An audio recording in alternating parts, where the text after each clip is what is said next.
안녕하세요. 지금부터 식품산업기사 해설 강의를 시작하겠습니다. 첫 번째 문제는 곡류 도정 과정에서 제거되는 부분 중 영양소가 가장 많이 함유된 부분에 관한 문제로 배아의 영양 가치를 알아야 하는 문제입니다. 현미에서 백미로 도정할 때 제거되는 부분 중 영양소가 가장 많이 함유된 부분은 무엇일까요? 여기서 정답은 2번 배아입니다. 배아는 곡류에서 영양소가 가장 풍부하게 응축되어 있는 핵심 부위입니다.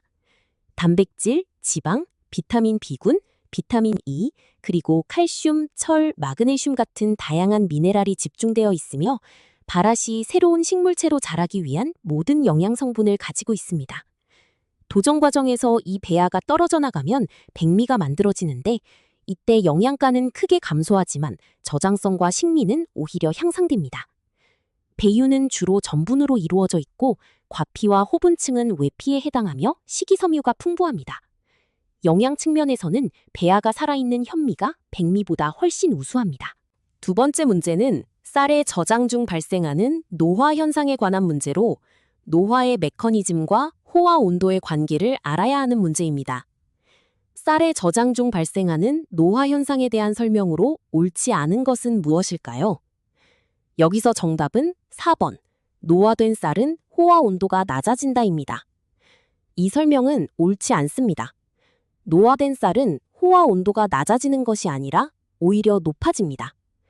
노화가 진행되면 한번 호화되어 흩어졌던 전분 분자들이 다시 모여 결정 구조를 형성하면서 분자 간 수소 결합이 강하게 재형성되기 때문입니다. 따라서 이 결합을 풀어 다시 호화시키려면 더 많은 에너지, 즉 더 높은 온도와 더 많은 수분이 필요합니다. 또한 노화는 0도에서 4도 사이의 저온에서 가장 잘 일어나며 에미노펙틴보다 에밀로스 함량이 높은 쌀일수록 노화가 더 빠르게 진행됩니다. 식은 밥이 딱딱해지는 현상이 대표적인 예입니다. 세 번째 문제는 고추장 제조 과정의 원료에 관한 문제로 단맛을 부여하는 핵심 원료가 무엇인지 알아야 하는 문제입니다. 고추장 제조 과정에서 단맛을 부여하기 위해 주로 사용되는 원료는 무엇일까요? 여기서 정답은 1번, 엿기름입니다. 엿기름은 보리의 싹을 틔워 말린 후 분쇄한 것으로 전통 고추장 제조에서 단맛을 부여하는 핵심 원료입니다.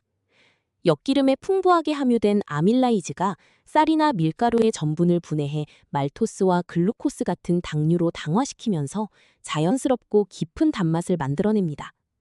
이러한 효소적 당화 과정은 고추장 특유의 발효 풍미를 살리는 데에도 기여합니다. 현대식 제조법에서는 편의성을 위해 엿기름 대신 물엿이나 조청을 사용해 단맛을 내기도 합니다.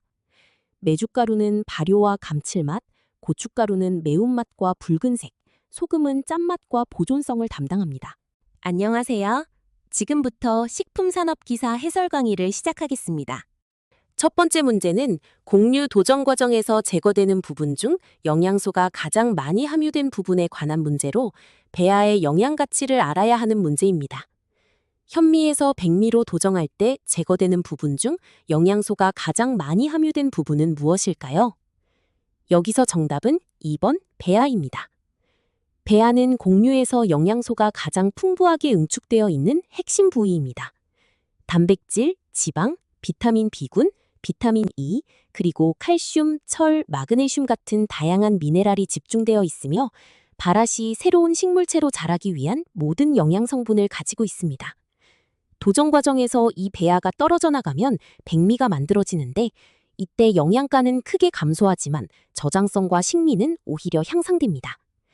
배유는 주로 전분으로 이루어져 있고 과피와 호분층은 외피에 해당하며 식이섬유가 풍부합니다. 영양 측면에서는 배아가 살아있는 현미가 백미보다 훨씬 우수합니다. 두 번째 문제는 쌀의 저장 중 발생하는 노화 현상에 관한 문제로 노화의 메커니즘과 호화 온도의 관계를 알아야 하는 문제입니다. 쌀의 저장 중 발생하는 노화 현상에 대한 설명으로 옳지 않은 것은 무엇일까요? 여기서 정답은 4번, 노화된 쌀은 호화 온도가 낮아진다입니다. 이 설명은 옳지 않습니다. 노화된 쌀은 호화 온도가 낮아지는 것이 아니라 오히려 높아집니다.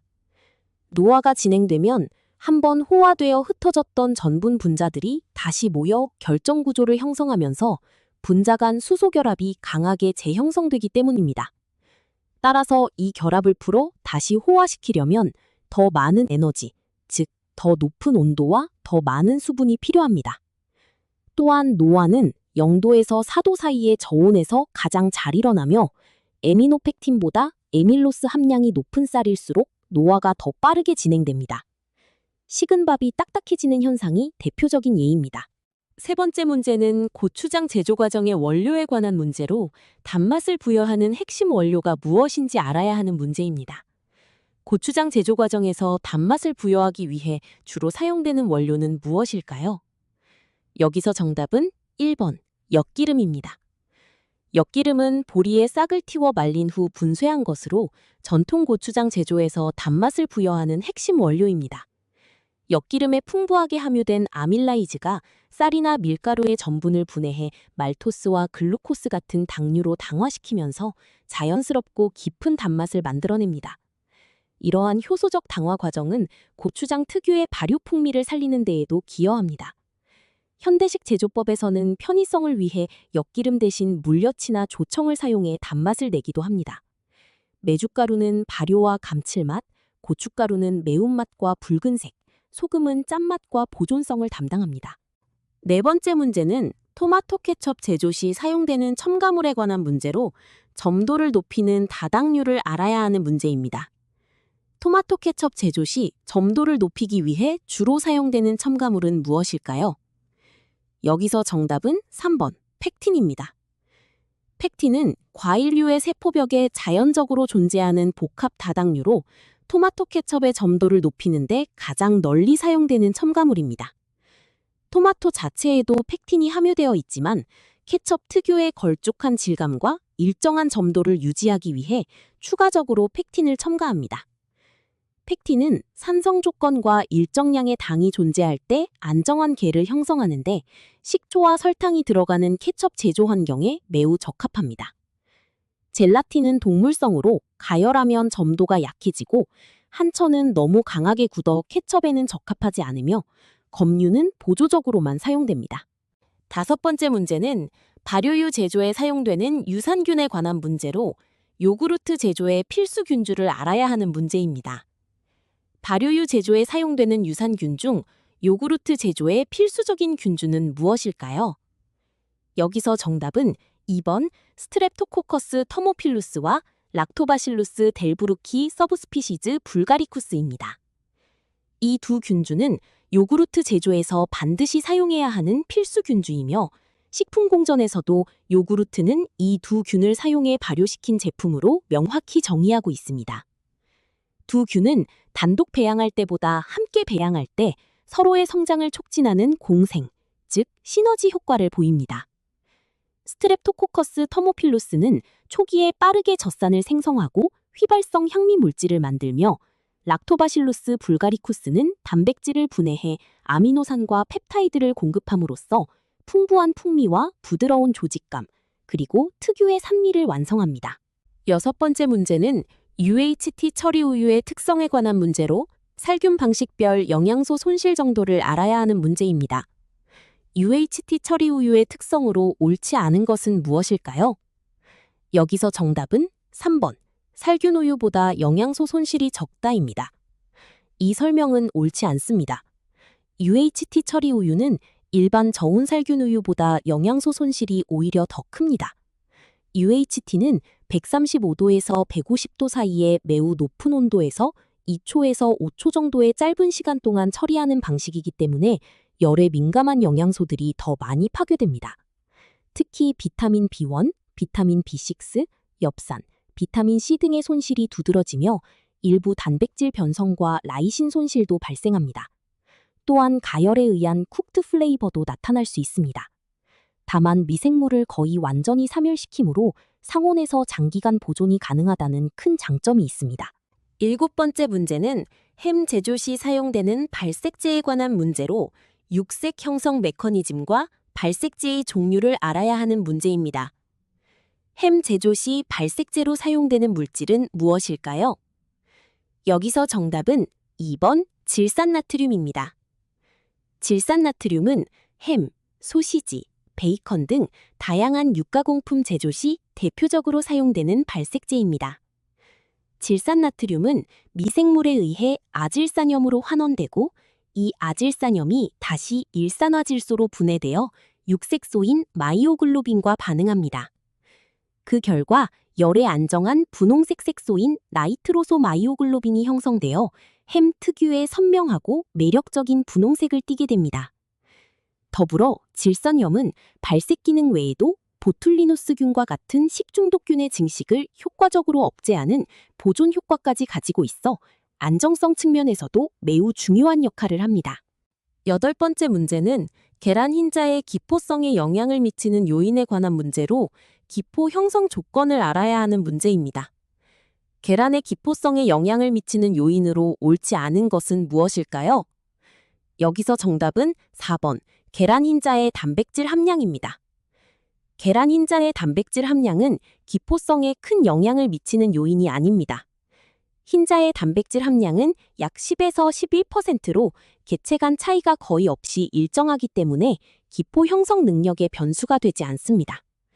실제로 기포성에 큰 영향을 미치는 요인은 오발부민과 코날부민 같은 단백질의 종류와 변성 상태, 흰자의 pH, 노른자나 기름 같은 지방 오염 물질의 존재 여부, 그리고 교반 시간과 속도, 온도입니다.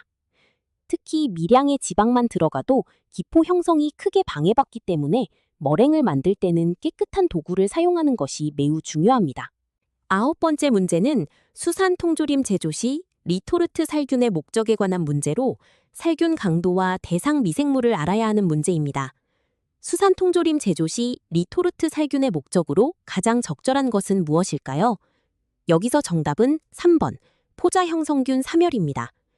수산 통조림 제조에서 리토르트 살균의 가장 중요한 목적은 포자 형성균, 특히 클로스트리디움 보튤리눔의 내열성 포자를 사멸시키는 것입니다.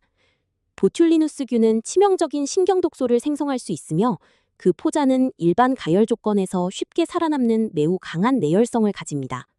통조림은 산소가 없는 혐기적 환경이라 이 균이 증식하기에 가장 위험한 조건이 되므로 121도 이상의 고온에서 충분한 시간 가열하여 포자를 완전히 사멸시켜야 합니다. 이를 상업적 멸균이라고 부르며 식품의 안전성과 장기 저장성을 동시에 확보하는 핵심 공정입니다. 10번째 문제는 쇼트닝의 특성에 관한 문제로 유지의 결정형과 가소성의 관계를 알아야 하는 문제입니다. 쇼트닝의 특성으로 옳지 않은 것은 무엇일까요? 여기서 정답은 3번 베타 결정형이 주로 형성된다입니다. 이 설명은 옳지 않습니다. 쇼트닝은 베타 결정형이 아닌 베타 프라임 결정형이 주로 형성됩니다. 베타 프라임 결정형은 작고 조밀한 침상 결정 구조를 가져 공기를 잘 포집할 수 있고 부드럽고 매끄러운 조직감과 우수한 가소성을 제공합니다. 이러한 특성 덕분에 쇼트닝은 제과 제빵 시 반죽에 잘 섞이고 부드러운 식감을 만들어냅니다. 반면 베타 결정형은 큰 결정을 형성하여 조직이 거칠어지고 가소성이 저하될 수 있어 쇼트닝 용도로는 부적합합니다. 쇼트닝은 수분을 거의 함유하지 않고 유화제가 첨가된 100% 유지 제품입니다. 이상으로 식품산업기사 해설 강의를 모두 마치겠습니다. 안녕하세요. 지금부터 식품산업기사 해설 강의를 시작하겠습니다. 첫 번째 문제는 등온 흡습 곡선과 등온 탈습 곡선의 차이를 나타내는 현상에 관한 문제로 히스테리시스 현상의 개념을 알아야 하는 문제입니다. 등온 흡습 곡선과 등온 탈습 곡선의 차이를 나타내는 현상은 무엇일까요? 여기서 정답은 1번 히스테리시스입니다. 히스테리시스는 같은 온도와 같은 상대 습도 조건에서도 식품이 수분을 흡수할 때와 방출할 때 평형 수분 함량이 서로 다르게 나타나는 현상을 의미합니다. 일반적으로 같은 상대 습도에서 탈습 곡선의 수분 함량이 흡습 곡선보다 높게 나타나는데 이는 식품 구조 안에 갇힌 수분의 모세관 응축, 단백질과 다당류의 구조 변형, 흡착 부위의 변화 등 다양한 원인에 기인합니다. 히스테리시스 현상은 식품 저장 안정성과 포장 설계, 건조 공정에서 매우 중요하게 고려됩니다. 브라우니언 모션은 입자의 무작위 운동, 젤레이션은 조리 겔로 변하는 현상, 에멀시피케이션은 두 액체의 분산 현상입니다. 두 번째 문제는 지방산에 관한 문제로 오메가3 지방산의 분류와 지방산의 성질을 알아야 하는 문제입니다. 지방산에 대한 설명으로 옳은 것은 무엇일까요? 여기서 정답은 3번 오메가3 지방산은 불포화 지방산의 일종이다입니다. 오메가3 지방산은 분자 구조 안에 2개 이상의 이중결합을 가진 다가 불포화 지방산의 한 종류로 메틸 그룹이 있는 말단에서부터 세 번째 탄소 위치에 첫 번째 이중결합이 존재하는 지방산을 말합니다. 대표적인 오메가3 지방산으로는 들기름과 아마씨유에 풍부한 알파-리놀레닉 애시드, 그리고 고등어, 정어리, 연어 같은 등푸른 생선에 많은 EPA와 DHA가 있습니다. 한편 포화지방산은 불포화지방산보다 융점이 높고 트랜스지방산은 시스지방산보다 융점이 높으며 지방산의 탄소수가 증가할수록 분자 간 인력이 커져 융점이 높아집니다. 세 번째 문제는 수용성 비타민의 종류에 관한 문제로 지용성 비타민과의 구분을 알아야 하는 문제입니다. 수용성 비타민에 해당하는 것은 무엇일까요? 여기서 정답은 4번 비타민 C입니다. 비타민 C는 아스코르빅 애시드라고도 불리며 물에 잘 녹는 대표적인 수용성 비타민입니다. 수용성 비타민에는 비타민 C와 함께 비타민 B군 전체, 즉 B1 타이민, B2 라이보플라빈, B3 나이아신, B5 판토테닉 애시드, B6 피리독신, B7 바이오틴, B9 폴레이트, B12 코발라민이 포함됩니다. 수용성 비타민은 체내에 장기간 저장되지 않고 과잉 섭취 시 대부분 소변으로 배설되므로 매일 꾸준한 섭취가 필요합니다.